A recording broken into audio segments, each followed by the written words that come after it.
when the water in the Sea of Galilee is drying up, and the state of Israel has ruled the world for a day which is like a week, then in Sahih Muslim we are told, a Muslim ruler will die and there will be disagreement concerning succession.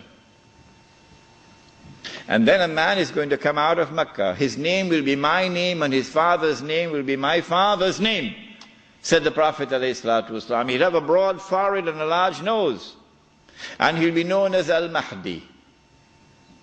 And he'd hurry from Medina to Mecca.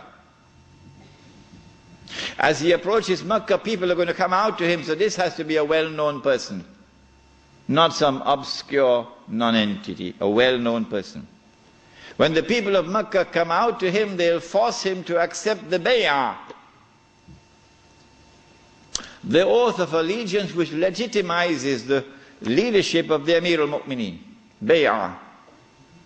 He will accept the bay'ah at the Kaaba and then proclaim himself to be Al-Mahdi. It is only then that you would know that Al-Mahdi is here.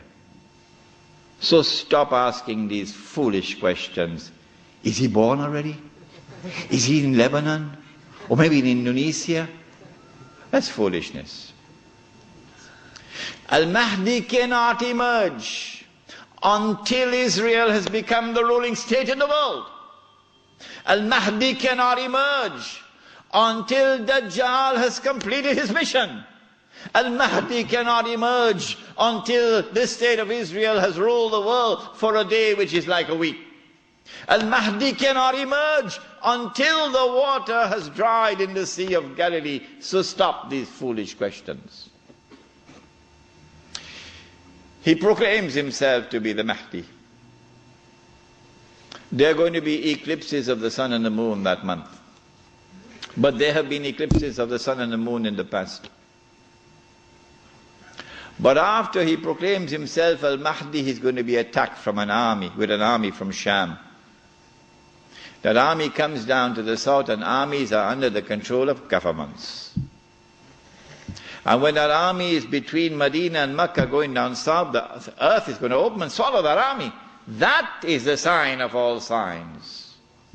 Beyond a shadow of a doubt, validating the claim of this man that he is the Mahdi. But Mecca has never been a Shia city. Never. And Mecca will not be a Shia city at that time. And Mecca will not come out to give allegiance to a Shia.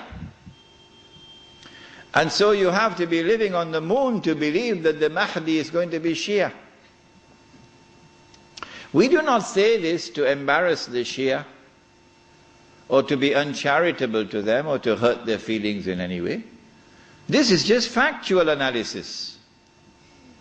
When the earth opens and swallows that army, then on that day, those from the world of the Shia who accept him as the Mahdi and follow him are our brothers in faith.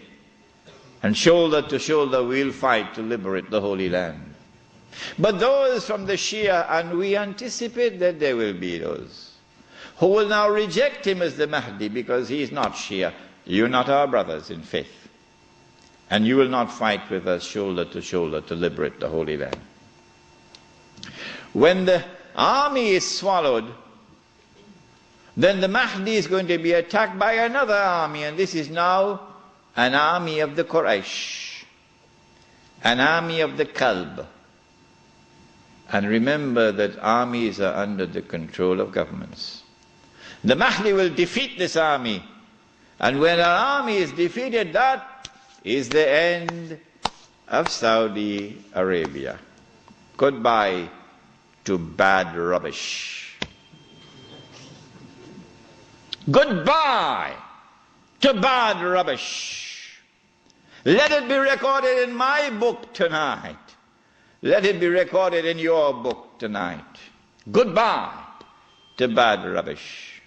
The most monstrous betrayal of Islam ever committed in history, committed by those who control that state.